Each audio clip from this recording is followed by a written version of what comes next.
Mic check. 1, 2, 3, 4. Hello, hello. Last mic check before the main event. I'm not the main event. 1, 2, 3, 4. We're good?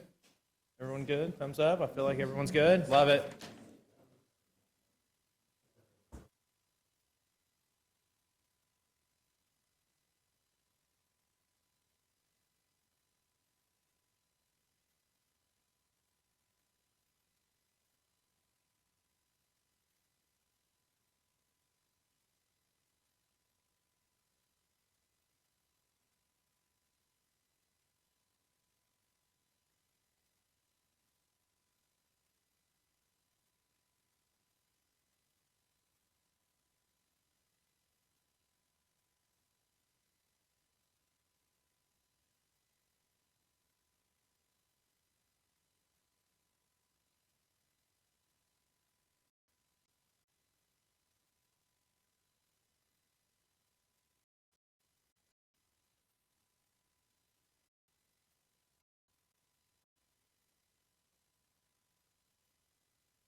Thank you guys so much for being here. All right, well, I'd like to welcome, we've got some VIPs in the audience with us. I want to welcome you first off to the Capitol. Jennifer Springer is here with the Department of Commerce, as well as Brent Kissling. Thank you so much for your leadership. Chad Warmington with the State Chamber. Thank you, Chad, for being here.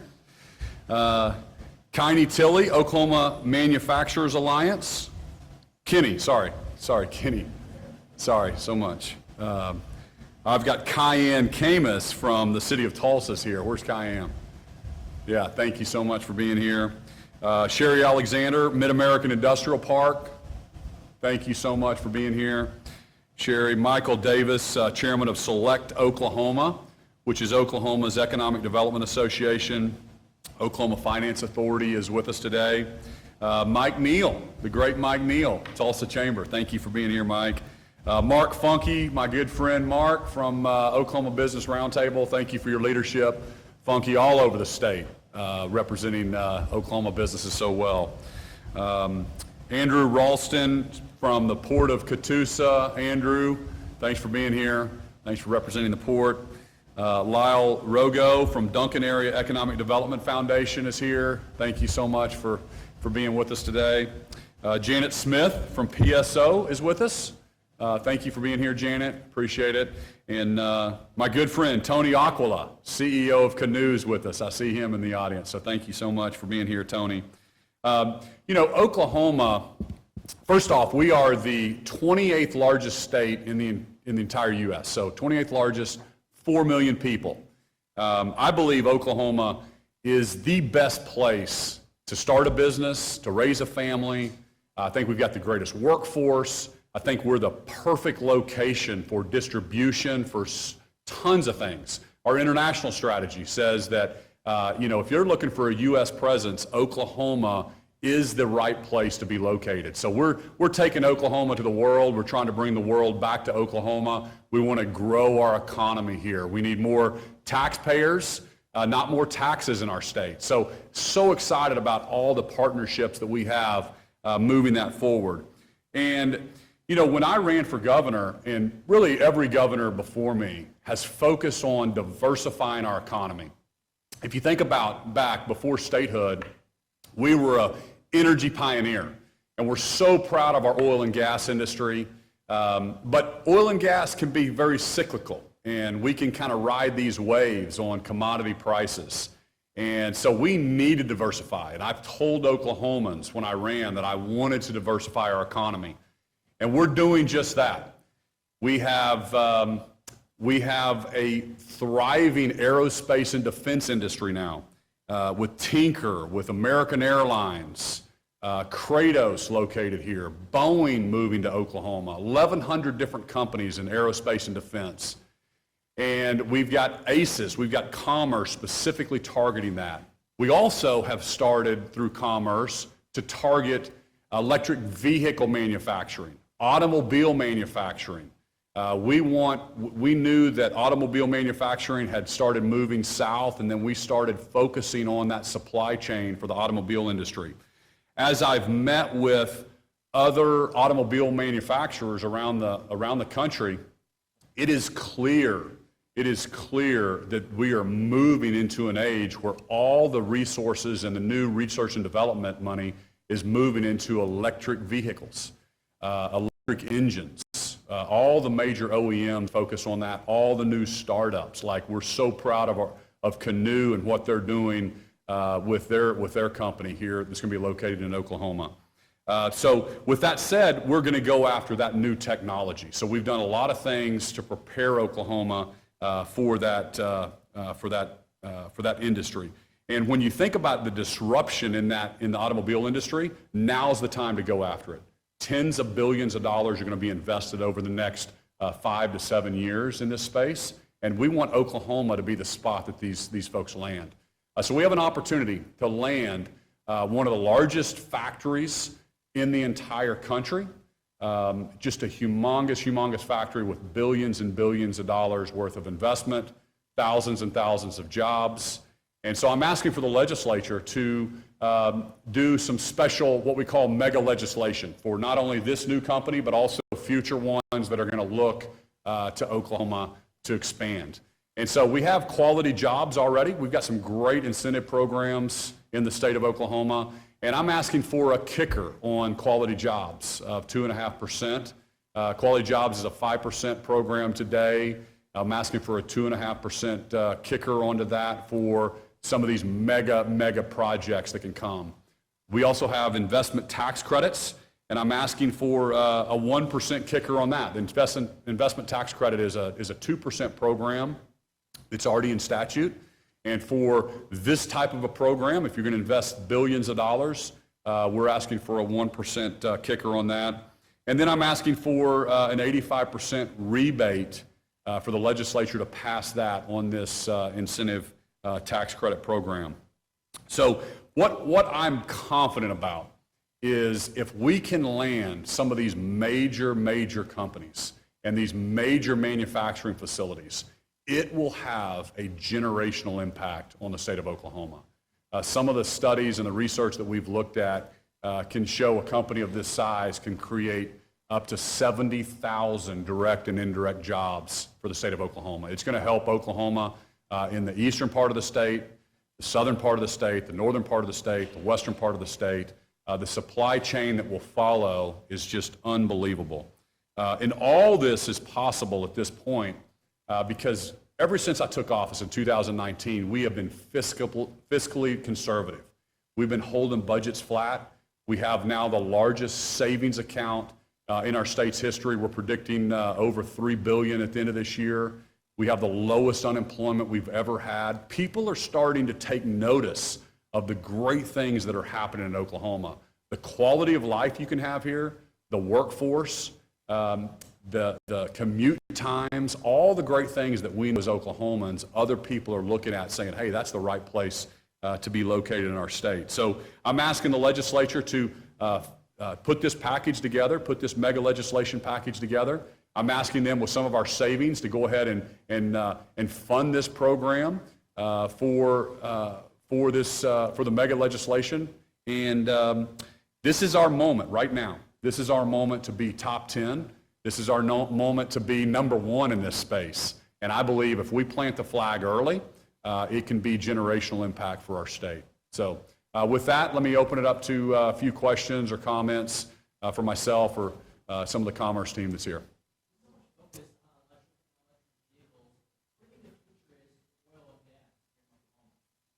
The oil and gas industry has a very bright future. And, when I met with President Biden, also Secretary of Energy, and we talk about having a reliable, robust energy grid. And Oklahoma does it better than any other state. When I say that, what I mean is 40% of our energy comes from renewables. We're only 4 states that can say that. But you're not having an honest conversation with yourself if you think you can rely on one form of alternative energy. And you go back to February of last year when we had the polar vortex and we had the wind that was frozen in Oklahoma, our wind turbines. Normally 40% of our electricity comes from wind, but right then they were frozen. And then natural gas is about 40% normally.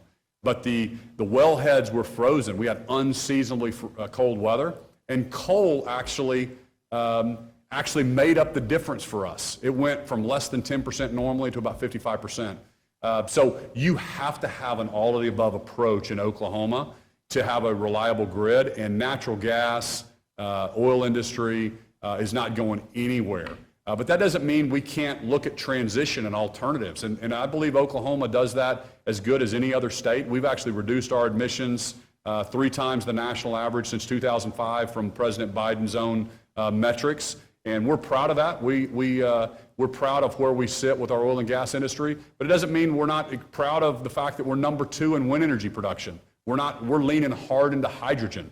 I just signed a MOU with Asa Hutchinson of Arkansas and also John Bell Edwards of Louisiana, and we believe we're going to be one of the states that receives one of the 4 hydrogen facilities that the feds are going to be funding here over the next few years. So we believe in all of the above approach, but we're not going to bury our heads in the sand and say, electric vehicles are not coming. That's why we've invested. We have We have more electric vehicle, I think they're called level 3 charging stations per capita than any other state.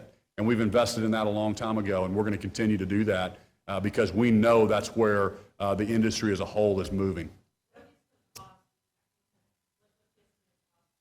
You know, depends on what they spend, but you can do the math on it. The current investment tax credit's 2%. I'm asking for a 1% kicker, so that'd be 3%. And then depending on how many jobs they have, the quality jobs program is at 5%, and we're asking for a 2.5% increase for the folks that are bringing this type of a mega company.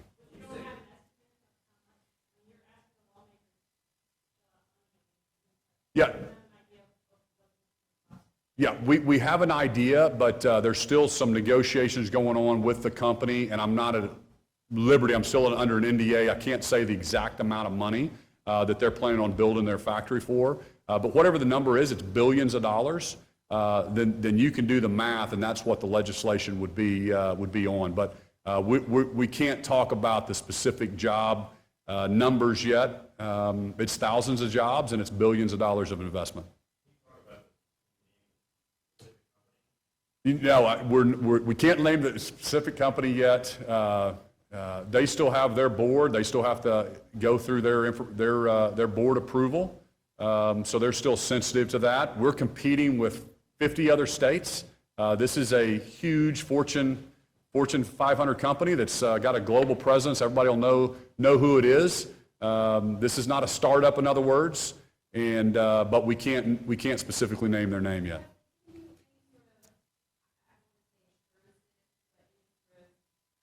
Not of agreement, like Stitt, the legislature passed this package, he will come up. You know, I would not be standing up here asking for this in front of the press unless we thought we had a pretty good shot. But I'll tell you this: if I don't get it passed, it's not happening. And here's the deal: these companies, they don't necessarily ask for this stuff, but they do have a fiduciary responsibility to their shareholders, and they're going to pick the best place for their company, whether it's workforce or whether it's some of these incentives. And so we do compete against every other state. So it's my job and it's the legislature's job to put our best foot forward, to present a great package and explain why Oklahoma is the right spot. I believe we've done that, and I believe we're at the 1 yard line. And if the legislature, if we can get this across the finish line, I think we have as good a shot as anybody to make this happen. And then I cannot wait to stand up here with the CEO and make this generational impact announcement for Oklahoma.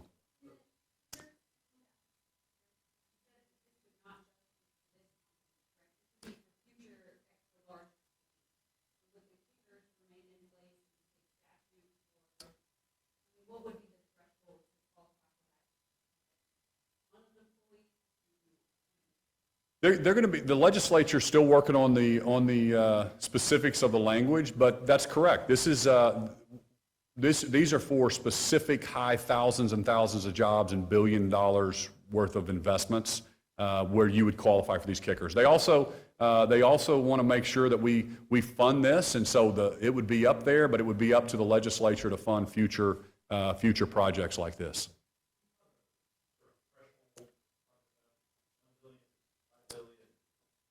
Again, they're still working through the legislation.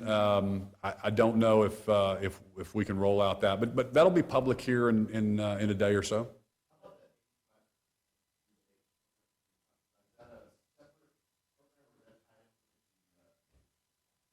Yeah, the tax credit program that's on the books now, the investment tax credit, if you build a $50 million facility and you qualify for that, you get a 2% tax credit for 5 years, and that's a direct credit off of your adjusted gross income.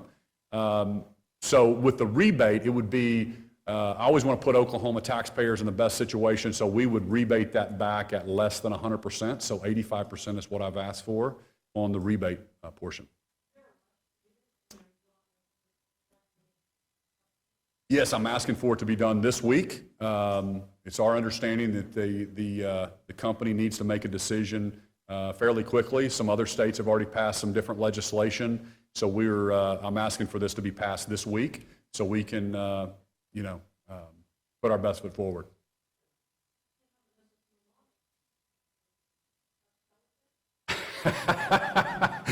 There's no lawmakers up here with me. I didn't invite any.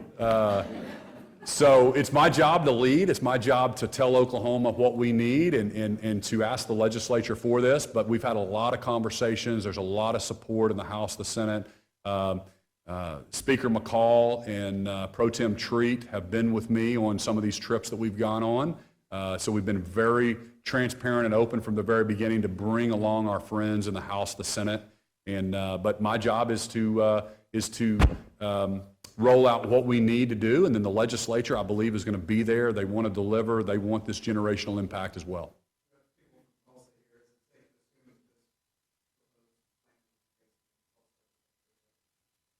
Yes. Yes, that's correct. That's correct. That is correct. But I guarantee you there'll be some legislators here when we make the announcement. I'm sure they'll be here for that one. I'm sorry? You know, I can't tell you the name.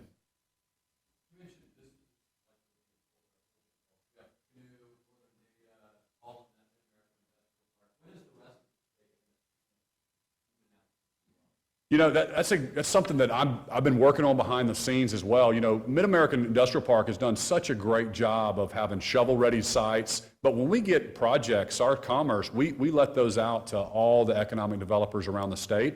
And then Pryor has great water, great electricity, pad-ready sites, and so, you know, they're getting their fair share right now. But I'm also looking at ARPA dollars to create Western Oklahoma, Southern Oklahoma, Northern Oklahoma. We need more of these type of sites around.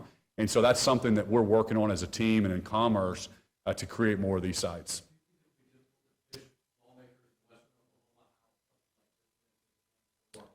I don't think so. You know, there's an equalization formula almost for everything in our state, whether it's education and roads and bridges, and we're all one state. And so when we increase revenue in one part of the state, it's going to help Western Oklahoma education, it's going to help roads and bridges, it's going to help everybody when we get more taxpayers in our state.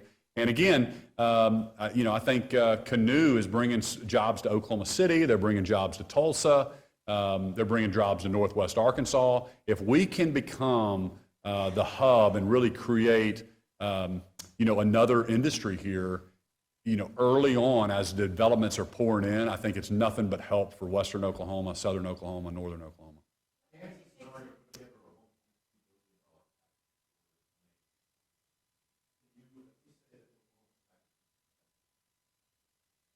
It's not, again, you'll have to do the numbers. It depends on how big they grow. But it's, again, I'm asking for a 3% investment tax credit. I'm asking for the 2.5% kicker to the quality jobs program. And it's all going to be on how much, what the investment is.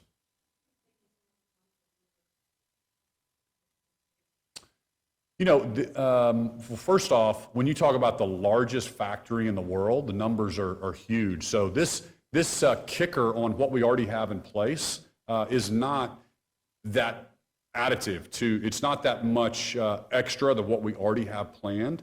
What makes these numbers large is this is the largest factory investment in the state's history and one of the largest in the country. So that's what makes numbers bigger. But the percentage-wise is not that much different than any other you know, company that might be moving here with 100 jobs or building a $5 million facility. It's just that this is one of the largest and most advanced manufacturing facilities in the country.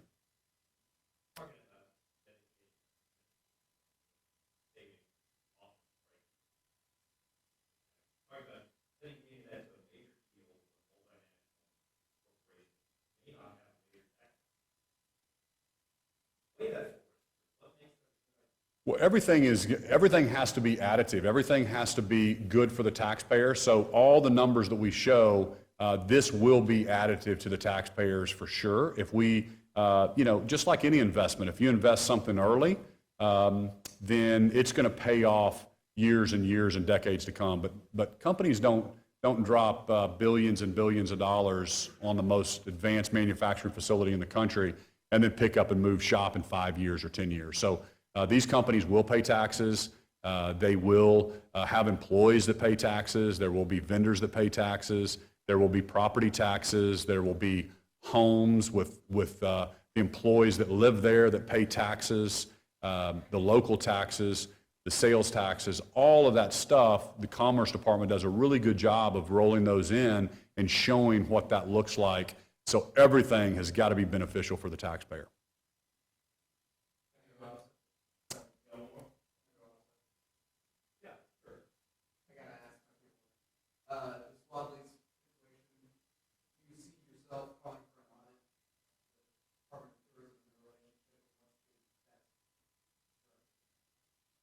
Well, first off, would I call for an audit? Absolutely. We want to be as most transparent administration. I've called for audits more than any other governor.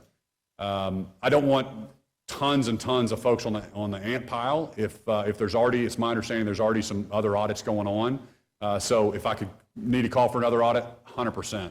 But here's the deal. If there's a vendor out there, or there's a contract that this contractor, this vendor is not performing correctly or overcharging the state, we will find that out. We will terminate that. We will sue that vendor, and we will get the taxpayers' money back. So we will always, always protect the taxpayer in my administration. If there's someone in state government that's not doing things the right way, I want to shine a light on any kind of corruption or anything that's going on in state government. So we will get to the bottom of it, and we'll find out if there's a bad vendor. But at the same time, it's kind of peculiar that all this stuff happens on an election year. And I tell all of my state agencies, go become top 10. And our parks are becoming top 10. We're doing a fantastic job of redoing the bathrooms in those state parks and getting tourism dollars up in the state. But we will absolutely hold any vendor accountable, and I'm looking forward to seeing exactly what happens and looking at all the invoices and making sure that we have transparency for the taxpayer. Thank you all.